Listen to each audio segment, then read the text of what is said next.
Yesterday, Keir Starmer was pushed into a dramatic and in many ways defining reshuffle of his cabinet. This follows a minor government shake-up on Monday last week that was intended to serve as a bit of a government reset as Parliament came back from summer recess. But then, when Angela Rayner, the now former Deputy Prime Minister and Secretary of State for Housing, Communities and Local Government, was forced to resign, Starmer ended up conducting a much more significant cabinet reshuffle. Rumours had been circulating that the cabinet was due for a reshuffle later this autumn, at some point after the Labour Party conference, but it seems that with Rayner's resignation, Starmer opted to push his plans forward. In this video, I will take you through the minor shake-up on Monday, the scandal that forced Rayner to resign, the cabinet secretaries who were sacked, the cabinet secretaries who were moved, and a couple of new cabinet secretaries. And so, without any further ado, let's start with the Monday reshuffle. On Monday, the 1st of September, Parliament returned from the summer recess, and so Starmer, who has had a very rough first year in government, attempted to shake up the team in 10 Downing Street and the Exchequer. Perhaps the most noteworthy move was that of Darren Jones, who Starmer moved from the position of Chief Secretary to the Treasury to the position of Chief Secretary to the Prime Minister. In the former job, he had essentially been Chancellor Rachel Reeves's second in command, while in his new role, which was created for the first time in the reshuffle, he will work with the Prime Minister to drive progress. It sounds a bit like he'll be tasked with making sure that the other members of the cabinet are pulling their weight. Jones is an absolute rising star within the party and someone who Number 10 clearly has a lot of admiration for. Replacing Jones at the Exchequer is James Murray, who was promoted from the junior role of Exchequer Secretary to the Treasury. He is probably best known for previously serving as Deputy Mayor of London for Housing under Sadiq Khan for some years. And replacing Murray in the very junior role is Dan Tomlinson, a newly elected MP from the 2024 intake who's well known for being of the pro-growth wing of the party. He's what you'd call a YIMBYist, someone with the mantra "yes in my backyard," as opposed to the anti-new building NIMBY, not in my backyard crowd. Also during the shake-up, some staffers were shuffled. Starmer brought Minouche Shafik, a former Deputy Governor of the Bank of England, in as Economic Advisor, and former Tony Blair advisor Tim Allen was brought in as Executive Director of Government Communications. But this is all very inside baseball, and it was drowned out in the media this week because of the Angela Rayner scandal. Last month, a story started circulating in the press suggesting that Angela Rayner had evaded paying £40,000 in stamp duty on a house she'd purchased in May of this year. It's a fairly complicated situation, but just briefly. Rayner and her husband set up a trust for their disabled son who received a payout from the NHS in 2020. The couple would then divorce in 2023. A property had been purchased for the child to live in, which was half owned by the trust and a quarter owned by each parent. Rayner sold her quarter of the property in January this year to her son's trust, and she spent the money to buy a flat for herself. She paid stamp duty at the rate she would if this new flat was her first property. But as her son was underage and the trust partially managed by Rayner, a second property rate should have been paid instead. This means Rayner underpaid stamp duty of roughly £40,000. She'd initially sought legal advice on this, but while the advice had been that she did not need to pay the additional £40,000, the advice also suggested she contact a specialist. She failed to do this. And so this week, as the story was growing, she did receive specialist advice, which suggested she'd failed to pay the tax that she owed. So she turned herself into Starmer's ethics advisor. So yesterday, the ethics advisor suggested Rayner breached the ministerial code, which has been a red line of the Starmer government, and so she resigned as Deputy Prime Minister, as Secretary of State for Housing, Communities and Local Government, and as Deputy Leader of the Labour Party. The last of those three titles is elected by Labour members, and so a deputy leadership contest will soon be held. Rayner was someone of the left wing of the party, but with good working relations with the moderate Starmer-led wing. This will represent an ideological gap in the cabinet, and the deputy leadership contest may very well also have to acknowledge this, especially at a time when Labour members are not satisfied with the approach of the party. But Rayner wasn't the only other person who lost her job yesterday. So let's turn to the other cabinet shuffle losers. Aside from Rayner, there were two other cabinet members who lost their jobs. The first was Lucy Powell, who was the leader of the House of Commons, essentially responsible for organising the government's policy in Parliament. She is someone on the soft left of the party, and she's been around for a while, serving both the last two Labour leaders.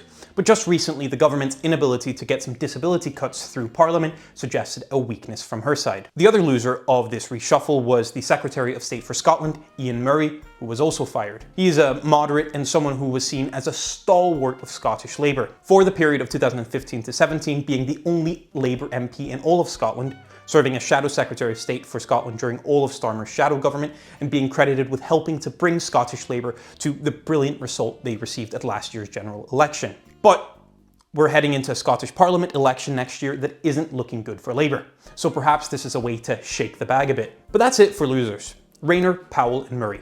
The vast majority of changes weren't replacements, but rather movers. The biggest of these movers was a bit of a triangle swap at the uppermost levels of government. So let's quickly look at this. The Lammy-Cooper-Mahmood swap. David Lammy was until yesterday the Secretary of State for Foreign, Commonwealth and Development Affairs. He has generally received decent reviews in the job, especially when it comes to fostering positive ties with the Trump White House in the US and improving relations with the European Union.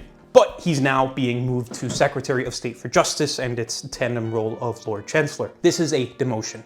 Foreign Secretary is known as one of the great offices of state. Justice Secretary is not. So to soften the blow, it would seem that Starmer has also given Lammy the mostly meaningless title of Deputy Prime Minister. This exact same maneuver has been pulled recently before when Prime Minister Boris Johnson demoted Dominic Raab from Foreign to Justice after Raab's poor performance during the UK withdrawal from Afghanistan. This was when Johnson reintroduced the formerly defunct Deputy Prime Minister role, again, to please Raab. Taking on Lammy's former role in the Foreign Department is Yvette Cooper, who up until then was Home Secretary. In her previous role, Cooper was responsible for immigration, police and security. Especially the first part of this role is one where Starmer's government has not been well met, with channel crossings increasing and migrant crime on the rise. The move isn't necessarily a demotion, it's more of a sideways move. But I think it also looks like a move suggesting that Starmer no longer has full faith in Cooper resolving the immigration crisis. Taking Cooper's Home Secretary role is the now former Justice Secretary, Shabana Mahmood. This is by all means a promotion for Mahmood, who is a close Starmer ally. But it may also be a bit of a poisoned chalice. If she does well and brings down channel crossings, she'll be a political superstar in the making.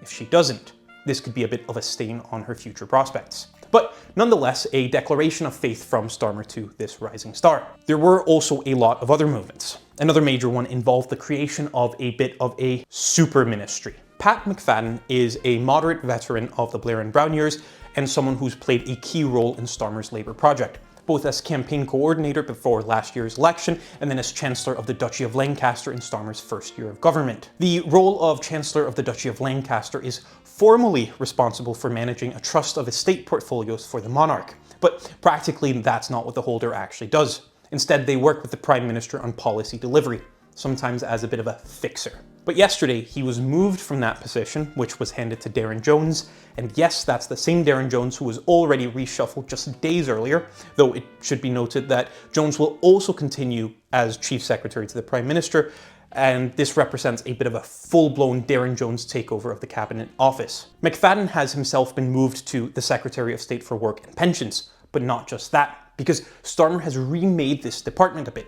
giving it substantially more power.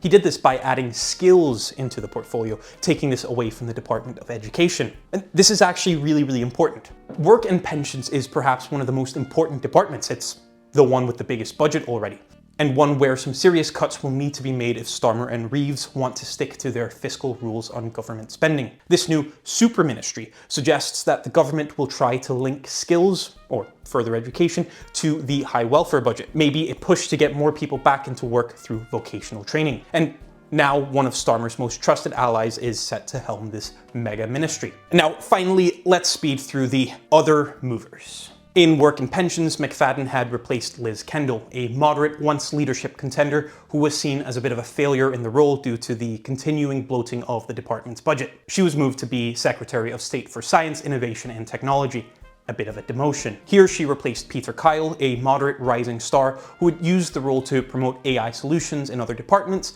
as well as been the cabinet minister responsible for delivering the somewhat controversial Online Safety Act. Kyle was promoted to the role of Secretary of State for Business and Trade, where a talented operator like him will really be able to make a name for himself post-Brexit, where the UK is busy negotiating trade deals around the world. In this role, he replaces Jonathan Reynolds, someone who had done just that. Reynolds' trade deals with the US, India, and the EU have been probably some of the biggest achievements of this Labour government. Reynolds has therefore been moved to the very prestige-filled role of Chief Whip, where he'll be responsible for the Parliamentary Labour Party. Here he replaces Alan Campbell, a veteran MP, and someone who's been Starmer's Chief Whip since 2021. He's known to be strict and tough, but failures this summer over the disability cuts perhaps suggested an imperfect performance from his side. Campbell has been moved more or less sideways to being Leader of the House of Commons, the role that Lucy Powell was fired from.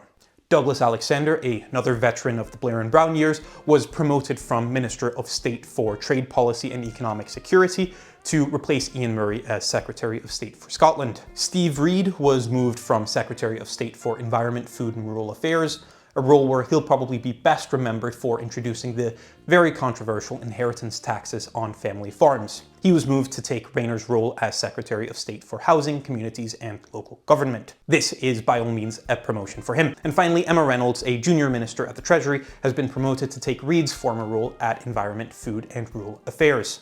Yet again, another promotion. And let's now conclude. Today, there will be more moves at the junior ministerial level, but these likely won't be anywhere as important as what happened yesterday or even what happened on Monday. These moves are interesting because they give a glimpse of the rising stars of the party. Shabana Mahmood, Darren Jones, Peter Kyle and Jonathan Reynolds. It's also interesting because it shows where Starmer wants to see more action.